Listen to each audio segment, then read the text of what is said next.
2005 model. We both started at the jail at the same time. Oh, wow.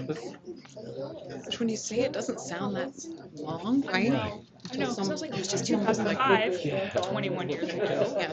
It's usually a super young person that says that. Yeah. Annoyingly Right. so. Like, oh, I was born in You be quiet.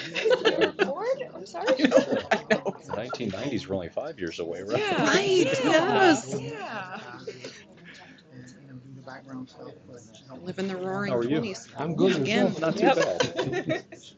Our numbers good. Very good, yes. Okay. So this will be my last time reporting the numbers, and we'll introduce our new finance director today. So Yeah. I'll be passing the How are you torch. doing, sir? I'm doing good. Yourself? I'm doing well, thank you. So cold.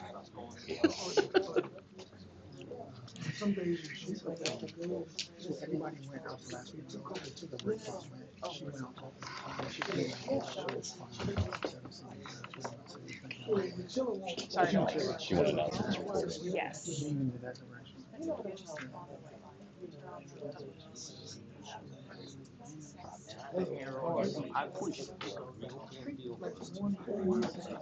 So just a heads up real quick, we are about to go live, so the recording will be on in just a moment here.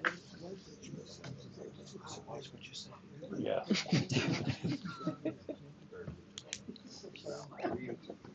Good.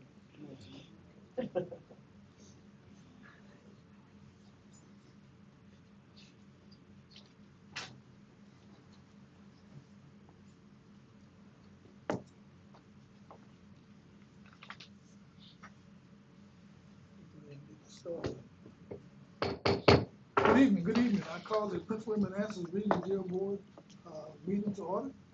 Ashley, please call the roll. Reverend Bailey is not here. Ms. Clymer is not here. Ms. Guzman is not here. Sheriff Hill? Here. Captain Hyde? Here. Mr. Kostelecki? Here. Ms. Lennox is not here. Lieutenant Colonel Missouri? Here. Ms. Swartz? Here. Ms. Thomas? Here. Mr. Torres? Here. We have a quorum. All right, thank you. Ms. Ashley, do we have any public comments that were left for the board members? No comments were received. All right, thank you so much. Could I get a motion to approve the agenda for today's meeting, March 18th, 2026? So moved. Second.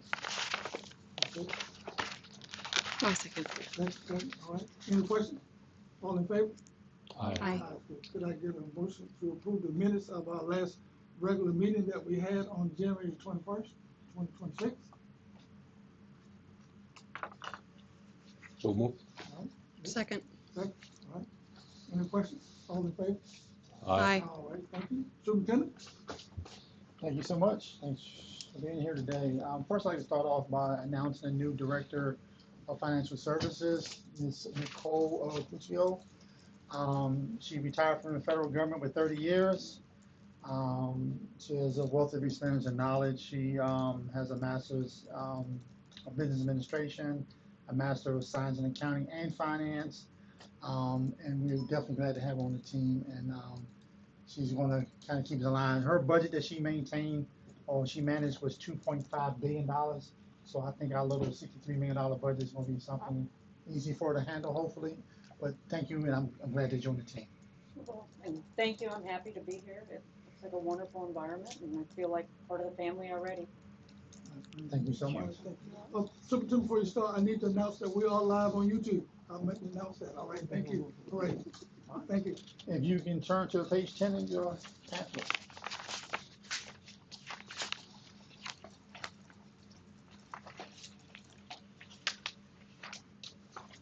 The operation capacity is still 871. The management capacity is still 1320. The average daily population for 8 months in FY26 is 525. The complex average daily population for the past 12 months is 526. At the bottom of the page, transfer to the state system. In January, we had 13. February, we had 10. Commitments for January, we had 548. In February, we had 526. For releases, in January, we had 552. February, we had 520. Process only but not committed. In January, we had 41. and February had 45. Next page. The average, daily population in January was 540, and the high count was 565 on January 12th. Next page. The ADP for February was 534, and high count was February 17th at 553. And if you can go to page 14 for objectives.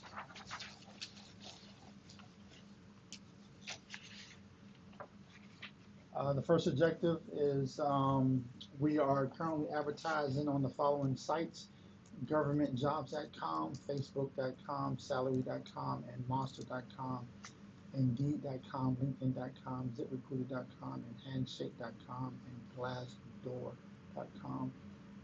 The HR team is still really aggressive, doing a great job, and they have done a lot this past 12 or 13 months.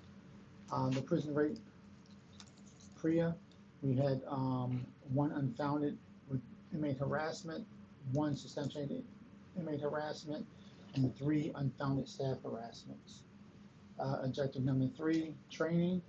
We had 5 staff go through CIT training and 7 staff go through Master Jail Officer School. Objective number 4 is the central lobby. As you know, you can come through and see the lobby is complete.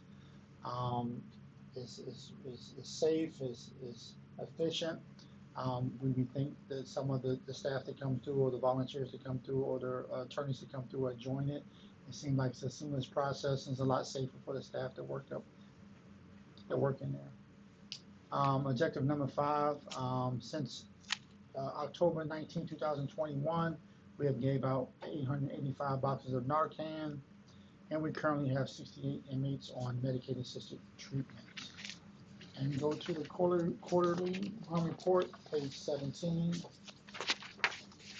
The Manassas complex average daily population for the quarter was 529.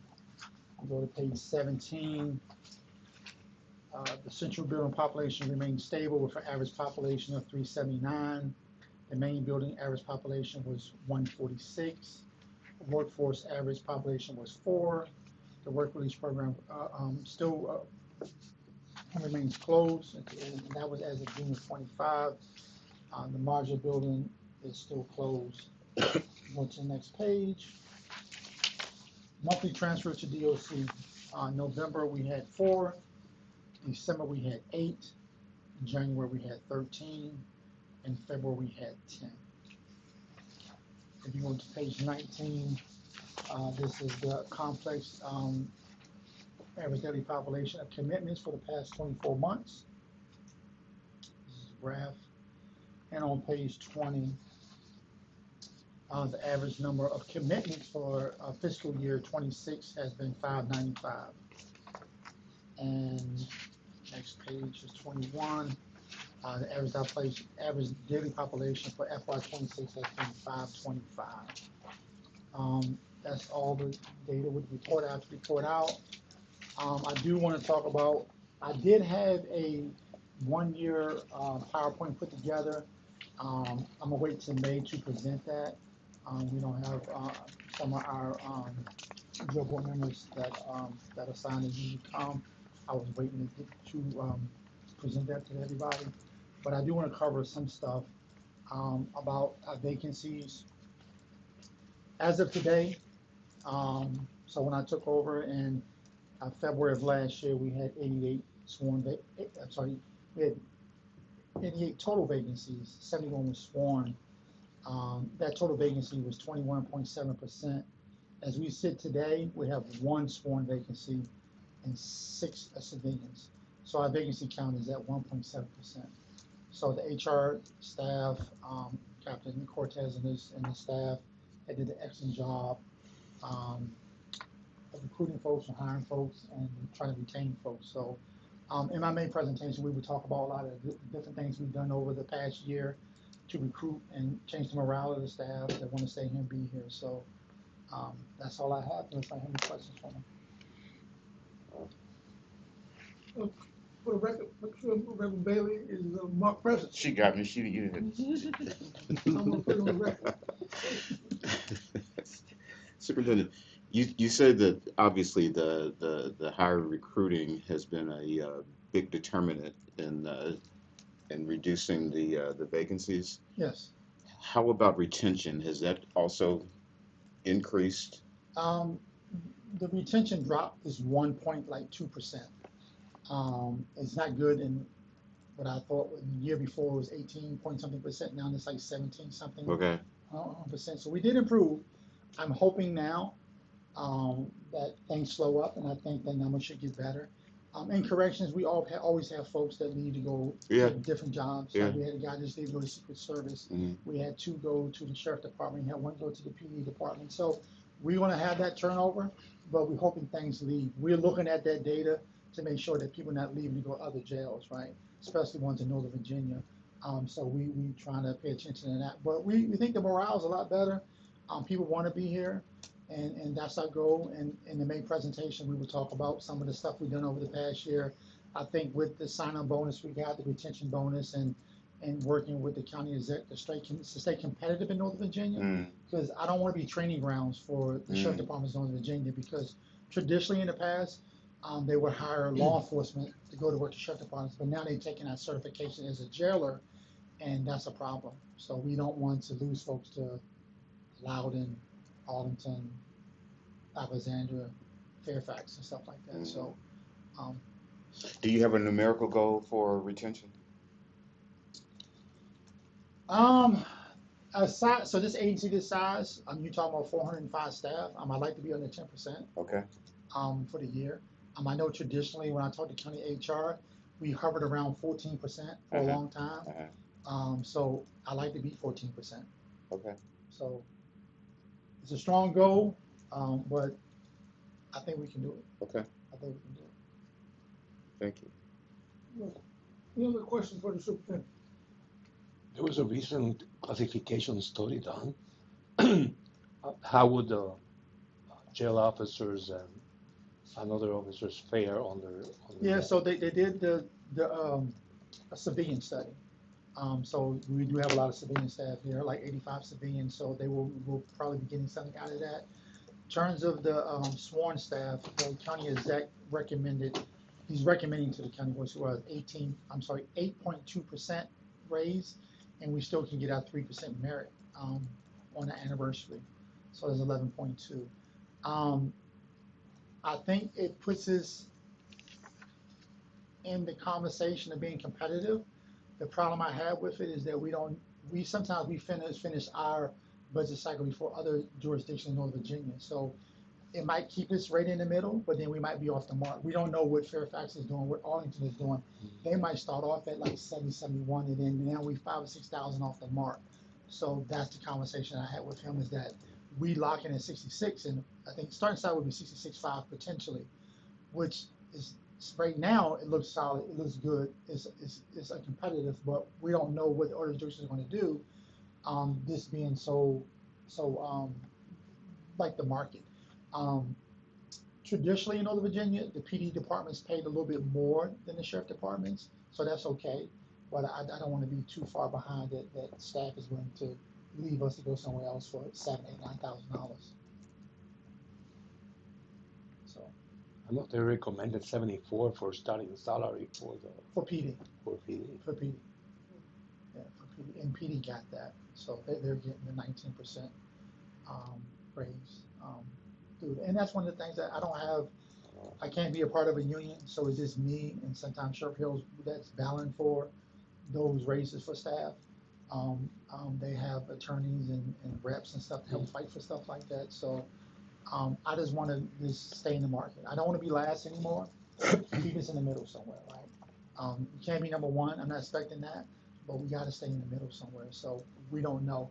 The county exec said potentially we could have a conversation if something happens where we off the mark by $5,000 or $6,000, that we might can go back and generate that conversation mid budget season. But that's the concern I have. I don't want to hire all these people, get them all certified, and then we start losing folks. So that's my main concern right there.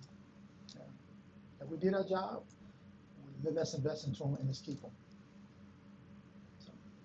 for superintendent, if I can, 1.7% vacancy, that's phenomenal, as compared to the time that I've been here.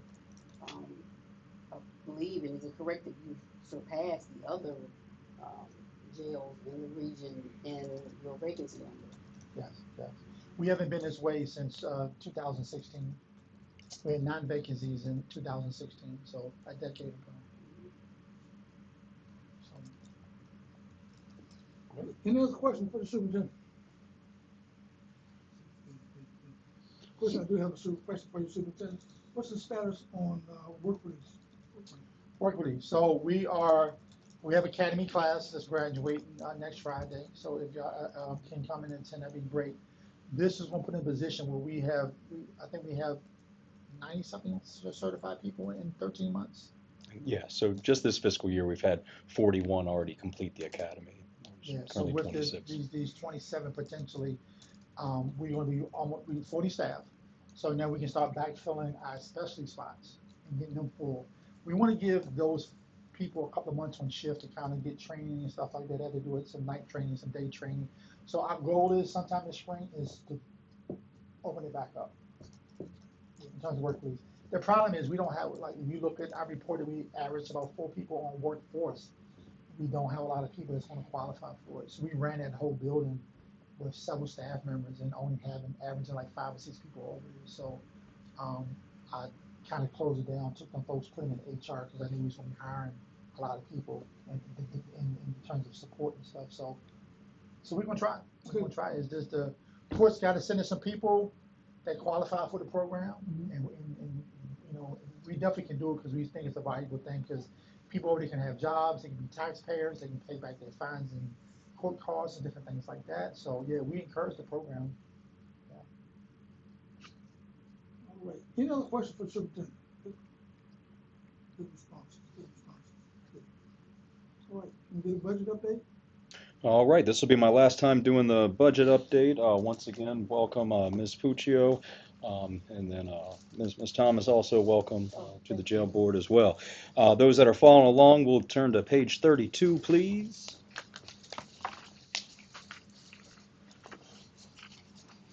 And on page 32, just 2 items of note under revenues, the third bullet. Once again, the city of Manassas, their year-to-date average utilization rate remains right around 9.6%. Originally, the city of Manassas did submit a budget estimating an 11.2% utilization rate.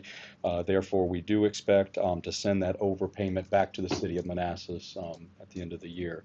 So you guys will be getting some money back. Under expenditures, the second bullet are operating expenditures. It's reasonable spending pace to fall at budget expectations. We have spent about 70.1% of the total budget, 66.7% into the fiscal year. Turning to page 33. As has been for the last several report outs, our federal government agencies, we're really not holding very many of the inmates. We see the past 2 reported months for January and February. There was 2 one month, 1 the next. Our grand total this entire fiscal year, just under $5,000 billed to the federal government.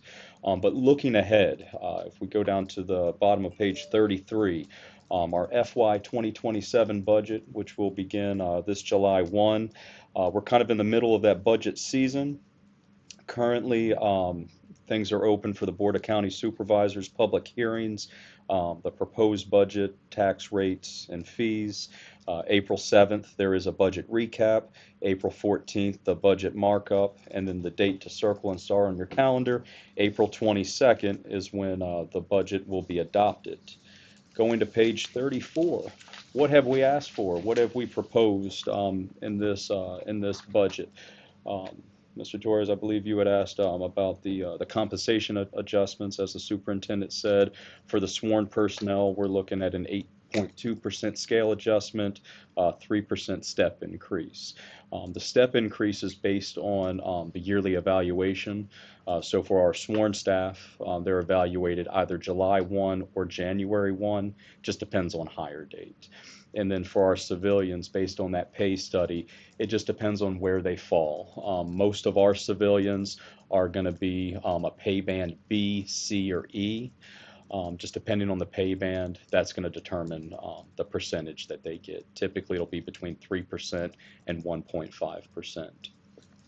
Out of our general fund, we're asking the county $654,000. That breaks down by reinstating the lieutenant colonel position.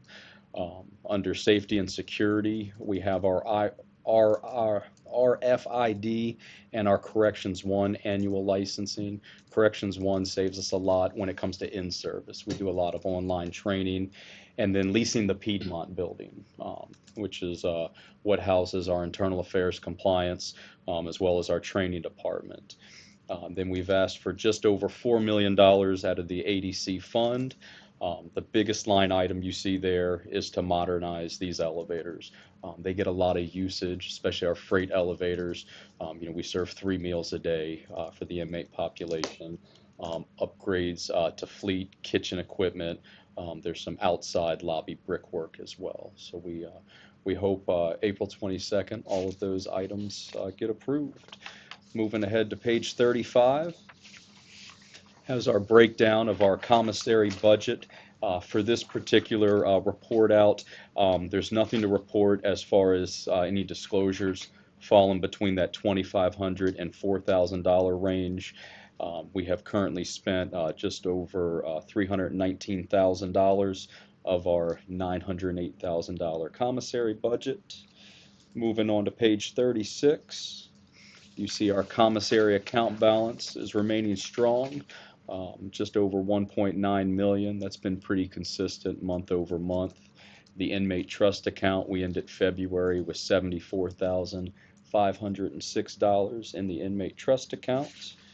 And then skipping ahead to the final page, page 39, that's kind of that true up, that projection returning to the city of Manassas based on that utilization rate. So that is all for the budget report out. Any questions? Any questions?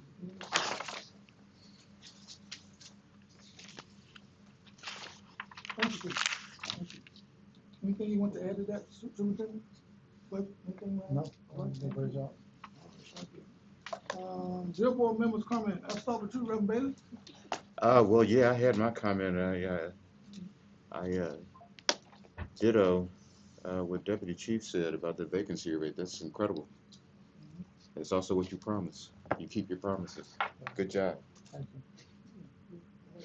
I just had a general comment about all the recruiting that's been done on all the various, you mentioned Glassdoor, LinkedIn and such, but there's really not that many positions to be recruiting for, so that's Yeah, so positive. One day you can have 5 vacancies, Sure. and turn around and have 12 vacancies. So Absolutely. sometimes we have to establish, so we have some people that's retiring at the first of the month. Sure. We have maybe one person that's struggling in the academy that might not make it. So we always want to keep recruiting because it takes several months Sure. to hire people. To get it going. Yeah, we're still going to do it. I told them to have a sense of urgency when we had 80 vacancies and we had 5 vacancies. Yeah. Because if somebody's looking for a job, they might be applying at different places. And I want to be the Sure. first person to hire them or to call them, make that phone call. Absolutely. It's an incredible rate. Fantastic job. I want to welcome the new finance director. Thank you. I hope that we will be able to retain you for some time. And I'm going to welcome new jail board member, who is a very, is going to be contributing a lot to this jail board. And congratulate you on your efforts for recruitment, detention, and for your fight to get jail officers and others, to the point where they are competitive in terms of pay and classifications. That's a never-ending job, but you're fighting a good fight. So thank you much for what you're doing. You're welcome. Mr. Custer. Yes, I'd like to recognize Captain Kepler. We have interns in our office, we have attorneys, and we have staff. And one of our requirements of them is that they take a tour of the jail and see what y'all do here. We help put people here. It's helpful to know what goes on. You know, is it people breaking big rocks into little rocks, or is it something different? And it is something different. When I took my first jail tour years ago, I was amazed, and they always come back amazed. This time they've been coming back with compliments for Captain Kepler and amazement. And he's been very flexible and very accommodating. His punishment is I might ask him for one or two more. That's what you get doing a good job. Yeah. But he does a good job, and he's just wonderful to work with, and I just wanted to make sure the board was aware of that. Thank you. Thank you. That's all I have. All right, Ms. Humphrey, before your comments, tell us a little bit about you, as a new member, all right? Sure. I am very happy to be here. I was recently appointed as the new Director of Criminal Justice Services. Our agency oversees local offender probation, pretrial services, and then we have the two specialty dockets under us, so Veterans Treatment Docket and the Recovery Court. I've been in Prince William County for 11 years now. Time has flown by. I previously worked at another, in the same field, but as we were like considered jail employees in another locality. And I just want to say that I'm so proud of you, Superintendent, and your staff. Y'all are very professional, top-notch, innovative, and I'm just constantly being surprised by your innovation and what you all are doing in the community. It doesn't feel like a traditional jail here. I know that's kind of funny to say, but you all definitely are helping the clientele that are here to be successful when they are released in the community, and that's top notch. So I just want to congratulate you all on that, on your progress. And I'm happy to be here. This is my first meeting as an appointed jail board member. Well, thank you, welcome. Thank you. Captain. I don't have anything to group, all great things, obviously. All right, thank you. Chief? Sir, I will just say, just for awareness and working with the superintendent on a couple of things as, agencies, kind of like similar to Tony, we're kind of putting people in his facility, and he's doing a lot of things to get those individuals out and on the right track once they leave the facility. And any conversations, asks that we have, it's always been professional. He's always willing to help, and for that I thank you, and I can see why you led the 1.7. So you are doing a great job. Thank you. I too want to welcome the new finance director. I know that's an important part of the operation. It's always have good qualified people to make sure that we can account for the money. I remember telling the superintendent one time, one of the things that can get you in trouble in this business is the money. So make sure that you have the right people. Superintendent mentioned that we have a graduation next Friday. That will be the largest class that we're going to graduate. So make sure you be there. And I'm going to be honored to be the guest speaker there. So please show up and help me welcome the new recruits to the organization. All right, thank you. All right. Any other questions from the board members? Can I get a motion to adjourn? Second. Any questions? All in favor? Aye. All right, thank you. I'm sorry. That's short. Well, thank you. The drive took your time longer. That's gonna be a record, man. I know, I can't believe it. I was like, this is our Took me longer to walk in here. Look, I was talking to someone on the way here. I said, look, I'm gonna be 3 minutes late, and they're gonna be on agenda item number 3 when I get there. literally.